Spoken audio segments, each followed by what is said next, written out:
It's your man Jay Graves Report, and welcome to the semi-state preview presented by your good neighbor State Farm agent Ravi R. Murray, located 3955 Eagle Creek Parkway, Indianapolis, or hit your boy up at 317-297-3804 so you can holler at your boy. Now, it's game time almost, Playboy. We're doing the preview for the Class 4A semi-state title. Who goes to the state championship next week at Bankers Life Fieldhouse? You got number 1 and ranked number 9 in the country, the Warren Central Warriors, 30-0 coming up into this piece, playing against the Romeo Langford Bulldogs.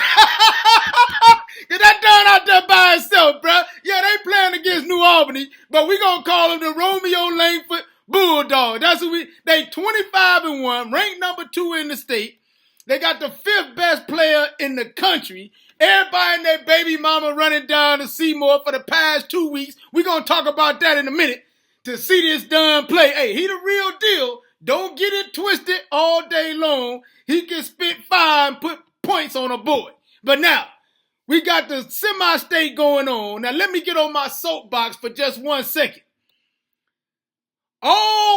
For the last 2 or 3 weeks, they've been talking about how they're not going to let a team play in the same venue for 3 weeks in a row. Then all of a sudden, we get the semifinal or the semi-state matchup, and New Albany is playing again in Seymour. So now, Seymour has virtually become a home game for these boys.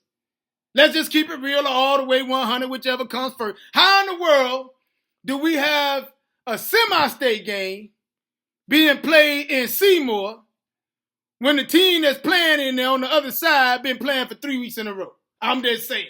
Now, there are advantages and disadvantages to this ball game. One glaring disadvantage for Warren Central is the fact that it's being played in Seymour. It's virtually a home game for New Albany. The place holds 8,000 people. Warren Central sold out their 2,000. The Duns from New Albany going to get the same 2,000. But let's keep it real. Folks from Indianapolis, you would hope they would travel down there because it's only an hour and 15, 20 minutes away. But it's out in Seymour. And let's be real, brothers ain't trying to go to Seymour so they get jammed up by the police and get harassed by the police. You know how it go. You know the drill. That's why a lot of folks didn't drive down to Martinsville last week to see Tinley.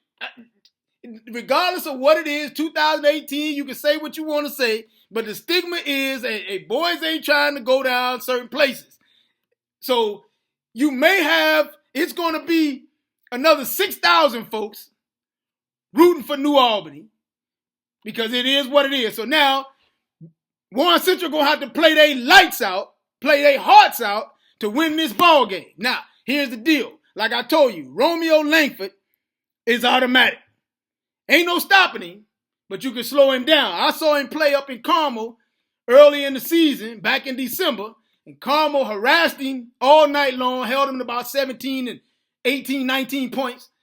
He shot all night, but it wasn't falling because they was harassing him. They played crazy defense. Now, the defensive matchup is going to come down to Romeo Langford's ability to play the game and the beast they call David Bell. You know David Bell, first of all, he's the best athlete in the state.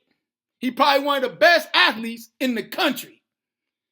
The Dunn is being recruited by everybody and their baby's mama in football. He's a wide receiver. He's going to be he's a 5-star recruit. Everybody's chasing him. So Romeo is not going to be able to just run circles around this kid because David Bell can stop on a dime. He can jump out the gym. He's quick as a cat. He's not going to get away from him. So now he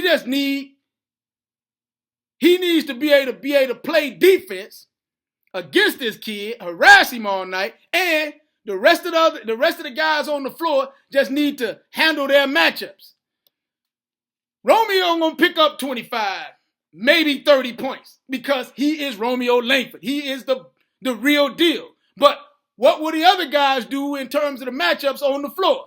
The only other guy on that team, Sean East, is the real deal. He's a good ball player. But I think that Warren Central has enough athletes because, like I've been saying all season long, they don't have a team full of basketball players. They got a team full of athletes. They more athletic. They quicker than everybody else. They get up and down the floor. The guard play is nuts. And Antoine Cushenberry and Dean Tate ripping boys left and right. So the fact that they can play defense, get up and down the floor, they got to play against that crowd. They 30-0 for a reason, bruh. They 30-0 for a reason. So if I got to put my money on a team, if I got to pick a team to go out to win, it's going to be a tight one because the crowd going to keep New Albany in it and Romeo Langford going to pick up 25, 30 points. You can't let him get more than 30 points. If he get more than 30 points, Warren Central don't win this ball game. But, so I'm going to pick it.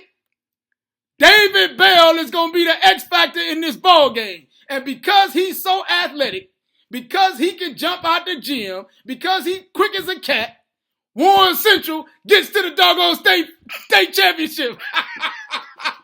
Hey, keep up with your man. It's your man, Jay Graves Report from TheJayGravesReport.com, or you can hit me up on Twitter at TheJayGravesReport so you can holler at your boy. And also remember that this segment is presented by your good neighbor, State Farm agent, Ravi R. Murray, located 3955 Eagle Creek Parkway, Indianapolis, or hit your boy up at 317-297-3804 so you can holler at your boy.